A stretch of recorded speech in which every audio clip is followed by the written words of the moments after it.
nós vamos iniciar o nosso estudo sobre as 7 igrejas do Apocalipse. Então, durante esses dias nós iremos trabalhar o livro do Apocalipse e as revelações que esse livro tem para nós. A grande problemática é que a maioria das pessoas possui um certo receio e, na verdade, algumas até mesmo têm medo em relação a ler e estudar o Apocalipse, porque eles ligam o Apocalipse a somente tragédias, ligam o Apocalipse a somente a destruição. A gente vê filmes que falam Apocalipse, então nós logo imaginamos um caos total sem solução nenhuma.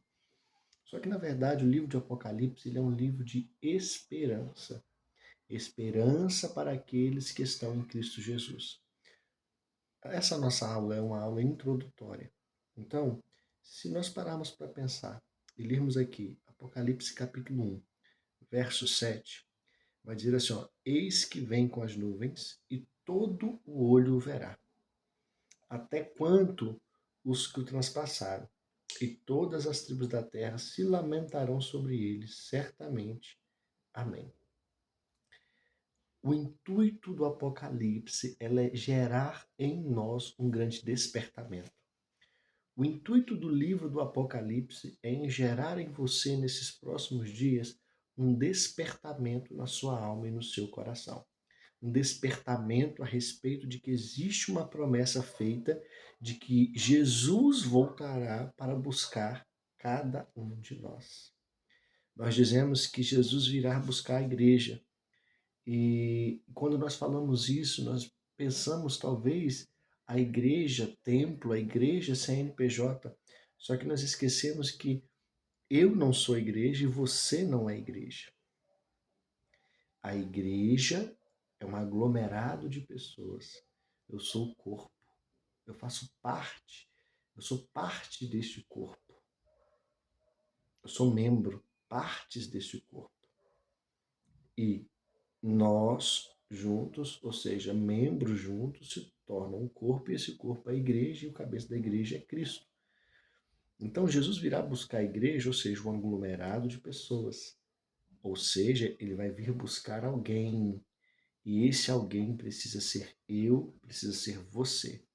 Então o intuito do livro do Apocalipse não é gerar medo, é gerar despertamento. Medo e despertamento são coisas totalmente diferentes. Despertamento para a volta do nosso Senhor Jesus Cristo.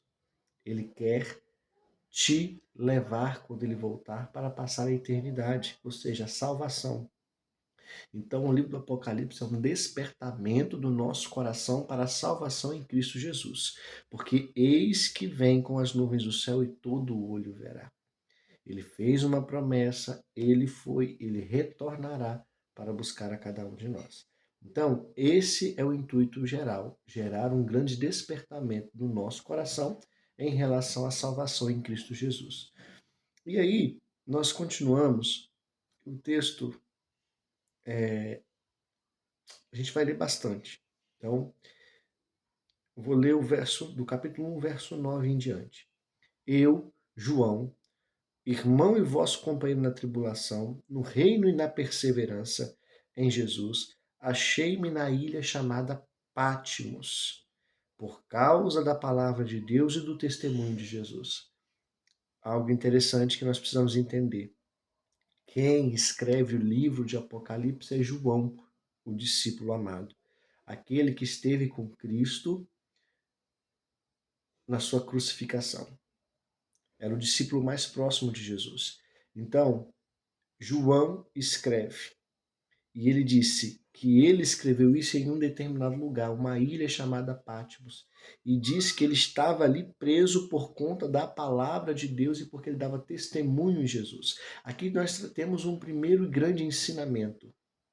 João esteve com Cristo, Jesus morreu, permaneceu fiel pregando a palavra, e ele se encontrava preso por conta da palavra e do bom testemunho.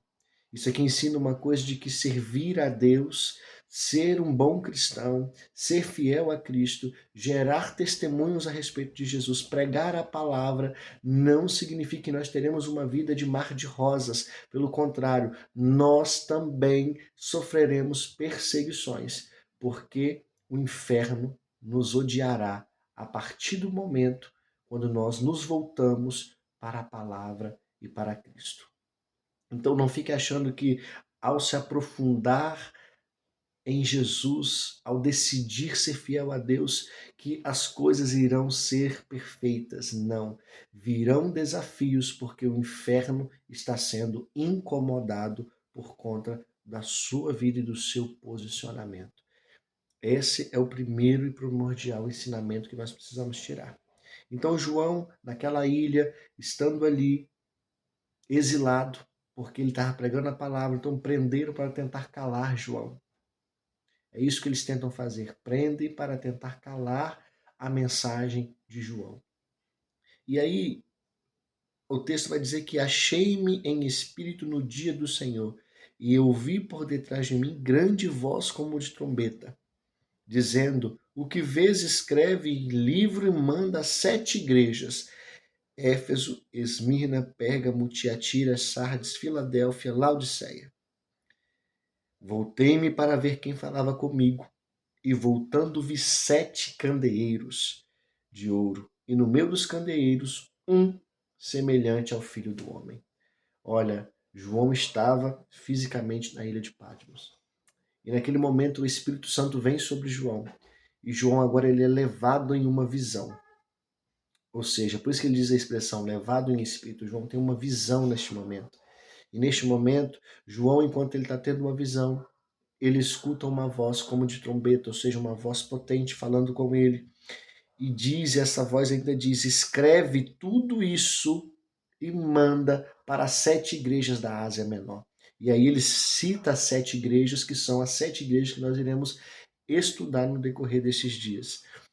E aí, quando ele escuta a voz falando com ele e ele se vira para ver quem é que está falando, imagina você está parado e aí alguém te chama e você olha. Então, quando João olha, ele vê alguém, ele vê 7 candeeiros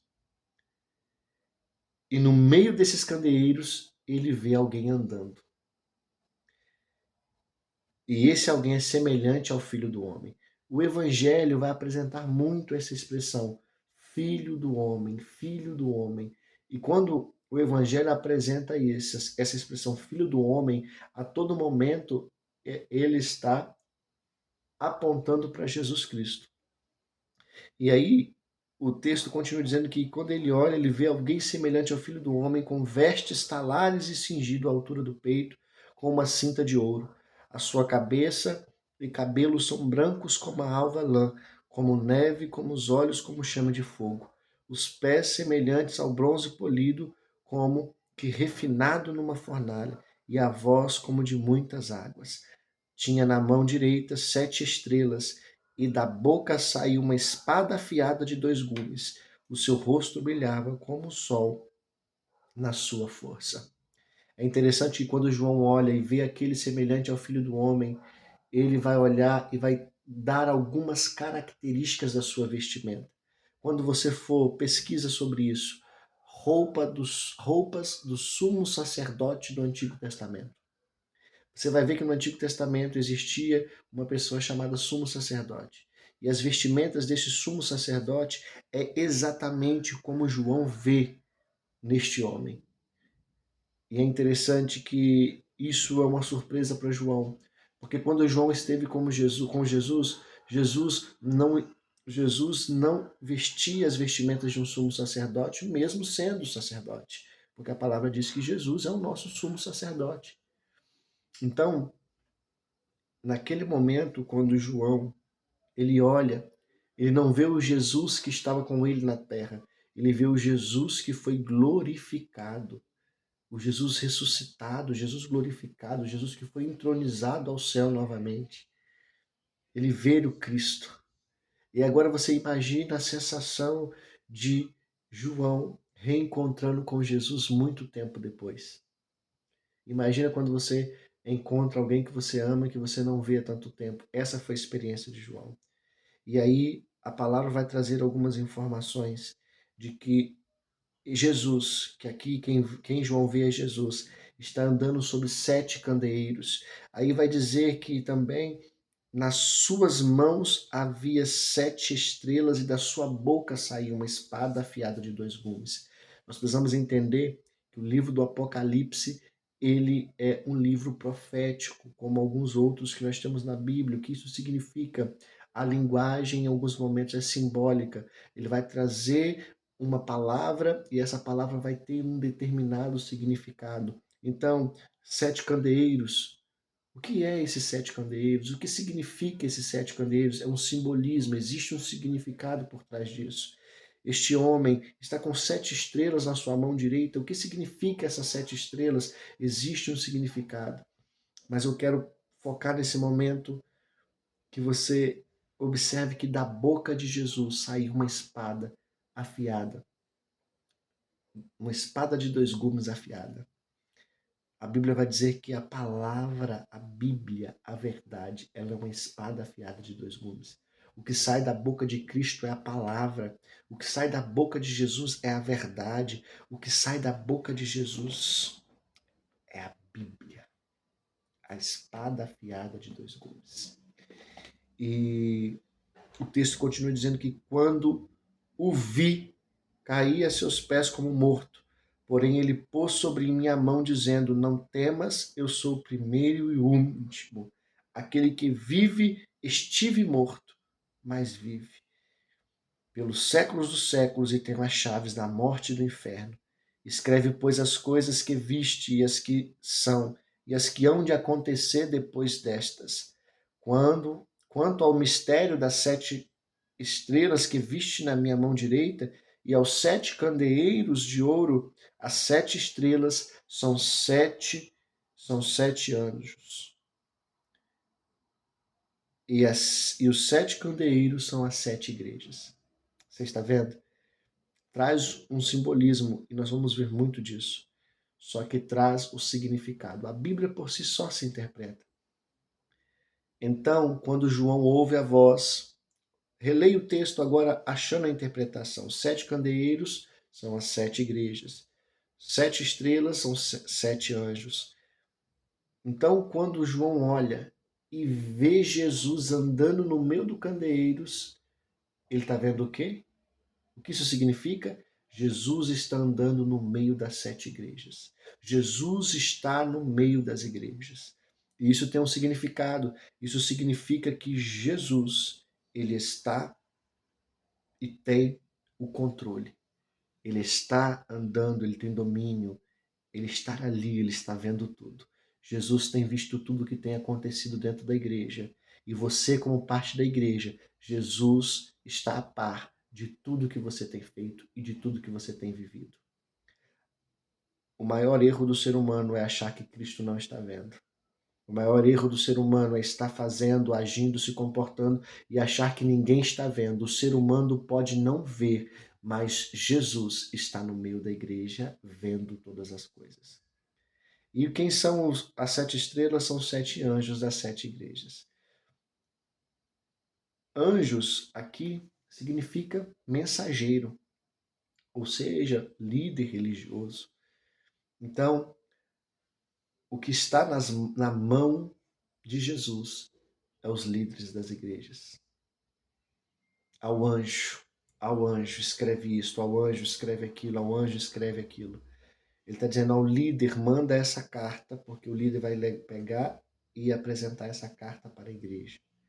É isso que significa. Então você sabe, quando você lê em Apocalipse, Daniel, ou qualquer livro profético, estrelas significa anjos.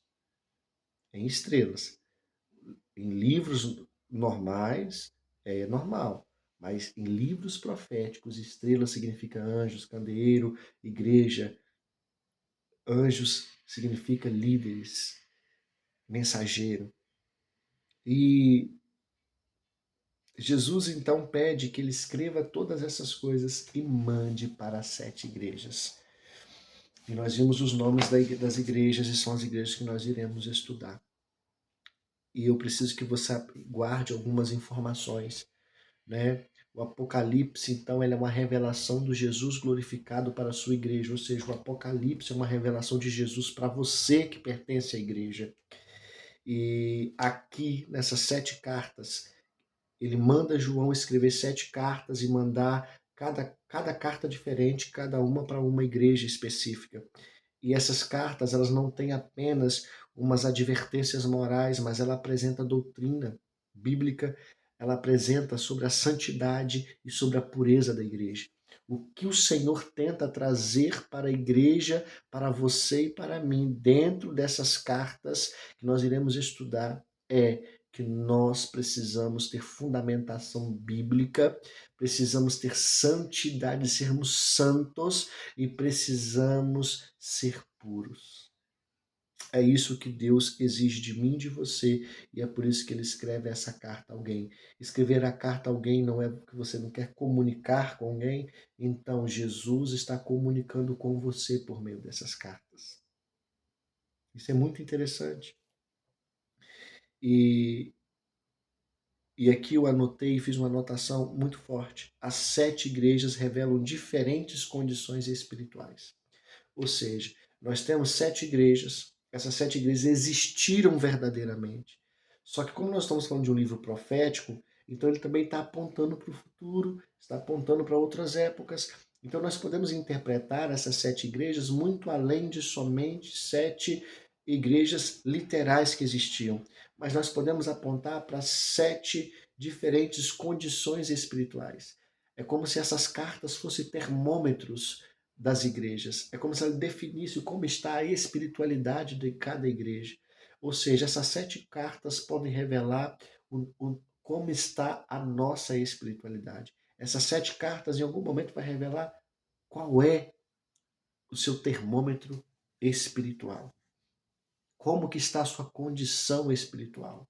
Mas também vai revelar 7 períodos da igreja de Cristo aqui na Terra.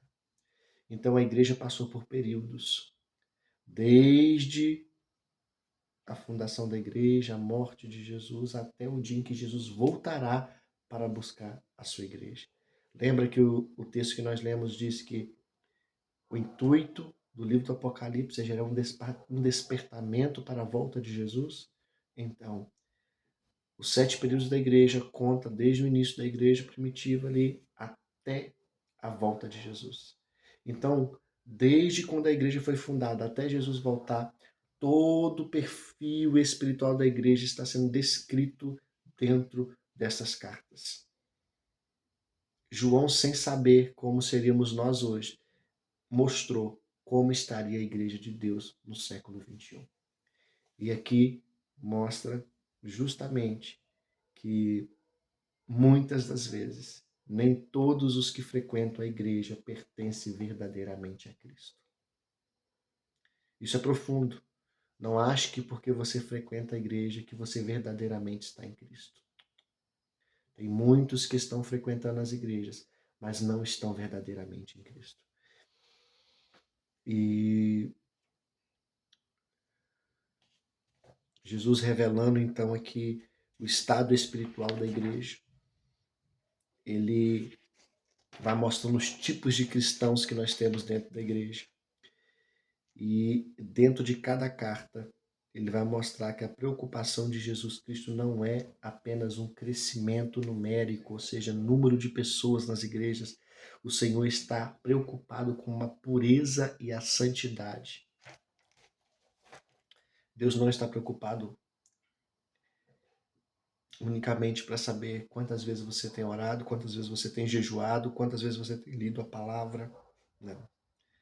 O Senhor está preocupado com a pureza e a santidade da sua vida. É isso que ele tem preocupado. Possuir, defender, crescer, tudo bem. Mas como tem estado a pureza do seu coração? Será que dentro dessas cartas em que nós iremos ler, aonde você se encontra? Em que momento ali você está vivendo? Lembre-se, estar na igreja não significa estar em Cristo. Tem muito joio dentro da igreja. Tem muito joio disfarçado de trigo.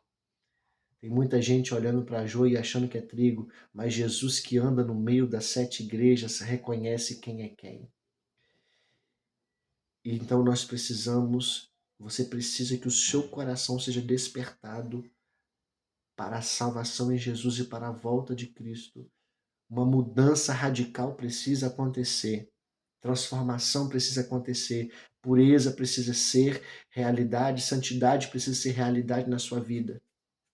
Jesus é aquele que tem nas tuas mãos a sua igreja. Então, que você possa neste momento orar ao Senhor e clamar a Deus para que você não seja mais um número, para que você não seja mais um, que você não esteja apenas na igreja, mas que você efetivamente seja a verdadeira igreja, para que você efetivamente esteja e permaneça em Jesus Cristo. Vamos orar. Senhor Deus, obrigado pela tua misericórdia e a tua bondade. Guarda-nos, ó Deus, e guarda o nosso coração. Aviva-nos, ó Deus, poderosamente, para que a nossa mente esteja voltada para o Senhor e a nossa vida transformada em santidade e pureza. Seja conosco, ó Deus, para que nós não sejamos apenas mais um, mas gere em nós um despertamento para a salvação e um despertamento para a tua volta. Prepara-nos, Senhor, para que estejamos firmes e fiéis ao Senhor, para que nós sejamos verdadeiramente cristãos. Em nome de Jesus. Amém. Então, até a próxima aula.